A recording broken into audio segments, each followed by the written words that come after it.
Have you or someone you love ever been in a tornado or car accident, experienced sexual or physical abuse, served in a war zone?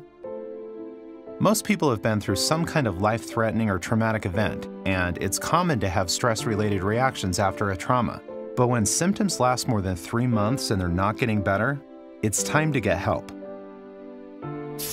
Meet Sam. He recently returned from serving in Iraq. For many people, being in a crowded place like a baseball stadium or busy grocery store feels comfortable, but not for Sam. What should be a nice night out, taking his wife Tara to a restaurant, isn't fun for him anymore. He can only handle it if he sits with his back to the wall where he has a good view of the exits, and even then, he's too on edge to really enjoy it. At home, things aren't the way they used to be either. His sleep is restless at best, and some nights Tara isn't sure if Sam comes to bed at all. Sam seems to have a short fuse these days, and sometimes he snaps at Tara over tiny misunderstandings. What he and Tara never talk about is the trauma he experienced when he was deployed. He's never mentioned the guilt, the weight he carries around, wishing he could have done more to prevent what happened.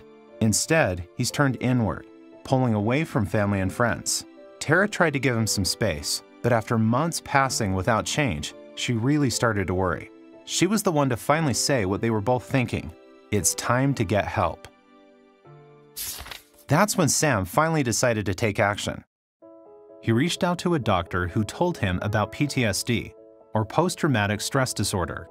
Sam's symptoms were getting in the way of enjoying his life. Re-experiencing, hyperarousal, feeling worse about yourself or the world, and avoidance are the 4 types of symptoms people with PTSD have. Sam's doctor explained each. The first is reliving the event, or re-experiencing. This is often an unwanted memory or even a flashback where you feel like you're right back in the situation again. Seeing, hearing, or even smelling something that reminds you of the trauma can trigger these. Nightmares where you relive parts of the event in your sleep are common too. The second is avoidance, staying away from situations that remind you of the trauma. That's why Sam tries to avoid thinking about painful memories altogether. He pours himself into his work or uses alcohol to keep his mind from going back to the trauma. The third is feeling worse about yourself or the world since the trauma.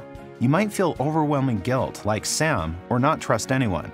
You just might not be able to feel happy, even when you are around people you love. The fourth type of symptom is sudden rushes of anger, irritability, feeling jittery, always on alert, always on the lookout for danger.